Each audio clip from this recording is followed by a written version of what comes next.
BMTC Volvo ಬಸ್ನ ಎಂಜಿನ್ನಲ್ಲಿ ಭಾರೀ ಹೊಗೆ ಕಾಣಿಸಿಕೊಂಡಂತ ಘಟನೆ ಕಬ್ಬನ್ ಪಾರ್ಕ್ ಬಳಿ ನಡೆದಿದೆ. ಕಾಫಿ ಡೇ ಸ್ಕ್ವೇರ್ ಬಳಿ ಈ ಘಟನೆ ನಡೆದಿದೆ. 335 ಈ ಮಾರ್ಗದ ಬಸ್ 335 ಈ ಮಾರ್ಗದ ಬಸ್ನಲ್ಲಿ ಇದ್ದಕ್ಕಿದ್ದಂತೆ ಈ ರೀತಿಯಾಗಿ ಭಾರೀ ಹೊಗೆ ಕಾಣಿಸಿಕೊಂಡಿದೆ ಅಂತ ಹೇಳಿ ತಿಳಿದು ಬಂದಿದೆ. ಕಾಫಿ ಡೇ ಸ್ಕ್ವೇರ್ ಬಳಿ ಸಂಭವಿಸಿರುವಂತಹ ಘಟನೆ ಇದು. ಹಾಗೆ ಆಕಸ್ಮಿಕವಾಗಿ ಕಾಣಿಸಿಕೊಂಡಂತ ಬೆಂಕಿ ಇದು. ಇದರಿಂದಾಗಿ ಪ್ರಯಾಣಿಕರು ಆತಂಕಗೊಂಡು ತಕ್ಷಣ ಅವರನ್ನ ಬಸ್ನಿಂದ ಕೆಳಗಿಳಿಸಲಾಗಿದೆ ಅಂತ ಹೇಳಿ ತಿಳಿದು ಬಂದಿದೆ. ಕೆಳಗಿಳಿದು ಎಲ್ಲರೂ ಕೂಡ ಸದ್ಯದ ಮಟ್ಟಿಗೆ ದೊಡ್ಡ ಅನಾಹುತದಿಂದ ಪಾರಾಗಿದ್ದಾರೆ. ಆದರೆ ಇದ್ದಕ್ಕಿದ್ದಂತೆ ಈ ರೀತಿಯಾಗಿ ಬಿಎಂಟಿಸಿ ಓಲ್ವೋ ಬಸ್ನಲ್ಲಿ ಹೊಗೆ ಕಾಣಿಸಿಕೊಂಡಂತ ಕಾರಣ ಜೊತೆಗೆ ಸಂದರ್ಭದಲ್ಲಿ ಜನ ಕೂಡ ಆತಂಕಗೊಂಡಿದ್ರು ಅಂತ ಹೇಳಿ ತಿಳಿದು ಬಂದಿದೆ. ಓಲ್ವೋ ಬಸ್ ಇದು 335 ಈ ಮಾರ್ಗದ ಬಸ್ನಲ್ಲಿ ಈ ರೀತಿಯಾದಂತಹ ಒಂದು ದುರಂತ ಸಂಭವಿಸಿದೆ ಅಥವಾ ಒಂದು ಹೊಗೆ ಕಾಣಿಸಿಕೊಂಡು ಆತಂಕಕ್ಕೆ ಈಡು ಮಾಡಿದಂತಹ ಒಂದು ಪ್ರಸಂಗ ನಡೆದಿದೆ. ಬಿಎಂಟಿಸಿ ಬಸ್ನಲ್ಲಿ ಈ ರೀತಿಯಾಗಿ ಬೆಂಕಿ ಹೊತ್ಕೊಳ್ಳೋದು ಜೊತೆಗೆ ಹೊಗೆ ಕಾಣಿಸ್ಕೊಳ್ಳುವಂಥದ್ದು ಆಗಾಗ ಸಂಭವಿಸುವಂತಹ ಘಟನೆನೇ. ಆದರೆ ಈ ಬಾರಿ ಓಲೋ ಬಸ್ನಲ್ಲೇ ಈ ರೀತಿಯಾಗಿ ಹೊಗೆ ಕಾಣಿಸ್ಕೊಂಡಿರುವಂಥದ್ದು ದೊಡ್ಡ ಅನಾಹುತಕ್ಕೆ ಈಡು ಮಾಡುವಂತಹ ಘಟನೆ ಆಗ್ತಾ ಇತ್ತೋ ಏನೋ. ಆದರೆ ಅದೃಷ್ಟವಶಾತ್ ಜನ ಮುಂಜಾಗ್ರತೆಯನ್ನು ವಹಿಸಿ ಕೆಳಗಿಳಿದು ಎಸ್ಕೇಪ್ ಆಗಿದ್ದಾರೆ. ದೊಡ್ಡ ದುರಂತ ಏನು ಸಂಭವಿಸಿಲ್ಲ. ಆದರೆ ಬಸ್ನಲ್ಲಿ ಇನ್ನೂ ಕೂಡ ಹೊಗೆ ಆಡ್ತಾ ಇದೆ ಅಂತ ಹೇಳಿ ತಿಳಿದು ಬಂದಿದೆ.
ಈ ಬಗ್ಗೆ ಮತ್ತಷ್ಟು ಮಾಹಿತಿ ಕೊಡ್ತಾರೆ ನಮ್ಮ ಪ್ರತಿನಿಧಿ ರಮೇಶ್.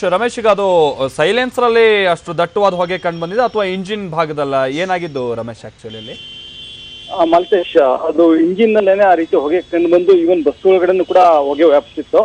ಹೀಗಾಗಿನೇ ಅಲ್ಲಿರೋ ಪ್ರಯಾಣಿಕರು ಕೂಡ ಗಾಬರಿಗೊಂಡಿದ್ರು. ಹೀಗಾಗಿ ಅವರೇನೆ ಅದನ್ನ ಡ್ರೈವರ್ ಗಮನಕ್ಕೆ ತಂದು ಇಮಿಡಿಯೇಟ್ ಆಗಿ ಬಸ್ ಅನ್ನ ಸ್ಟಾಪ್ ಮಾಡಿದ್ರು. ಇದು ಕಬ್ಬನ್ ಪಾರ್ಕ್ ನಿಂದ ಮಲ್ಯ ಸ್ಕ್ವೇರ್ ಹತ್ರ ಏನು ಮಲ್ಯ ಆಸ್ಪತ್ರೆಗೆ ಹೋಗೋ ದಾರಿ ಇದೆ, ಸರ್ಕಲ್ ಇದೆ. ಆ ಸರ್ಕಲ್ ಹತ್ರ ಈ ಒಂದು ಘಟನೆ ಆಗಿದ್ದು. ತಕ್ಷಣ ಬಸ್ ಅನ್ನ ನಿಲ್ಲಿಸಿ ನೋಡಿದಾಗ ಇಂಜಿನ್ ನಿಂದ ಹೊಗೆ ಬರ್ತಾ ಇತ್ತು. ಮತ್ತೆ ಇಂಜಿನ್ ಇರುವಂತ ಬ್ಯಾಕ್ ಇಂಜಿನ್ ಆಗಿರೋದ್ರಿಂದ ಅದು ಫುಲ್ ಎಂಜಿನ್ ಇರುವಂತ ಕಂಪ್ಲೀಟ್ ಜಾಗದಲ್ಲಿ ಹೊಗೆ ತುಂಬಿಕೊಂಡಿತ್ತು. ಆ ನಂತರ ತಕ್ಷಣ ಎಲ್ಲರೂ ಗಾಬರಿಯಿಂದ ಅವ್ರ ಲಗೇಜ್ಗಳನ್ನ ಇಟ್ಕೊಂಡು ಪ್ರಯಾಣಿಕರಲ್ಲೇ ಇಳಿದು ಬಿಟ್ರು.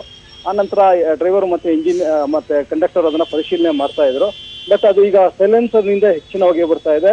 ನಮ್ಮ ಜೊತೆಗೆ ಇಂಜಿನ್ ನಲ್ಲೂ ಕೂಡ ಹೊಗೆ ಕಾಣಿಸ್ಕೊಂಡಿತ್ತು. ಆದ್ರೆ ಬೆಂಕಿ ಆಗ್ಬಿಡುತ್ತೋ ಏನೋ ಅನ್ನುವಂತ ಗಾಬರಿ ಎಲ್ಲರಲ್ಲೂ ಇತ್ತು. ಹೀಗಾಗಿ ಅವ್ರನ್ನೆಲ್ಲರೂ ಕೂಡ ಕೆಳಗಡೆ ಇಳಿಸಲಾಗಿದೆ. ಜೊತೆಗೆ ಈಗ ಏನು ಬೇರೆ ಬಸ್ ನಿಂದ ಅವ್ರನ್ನ ಪ್ರಯಾಣಿಕನ ಕಳಿಸುವಂತ ಪ್ರಯತ್ನ ಮಾಡ್ತಾ ಇದ್ದಾರೆ Maltesh. Okay, thank you Ramesh.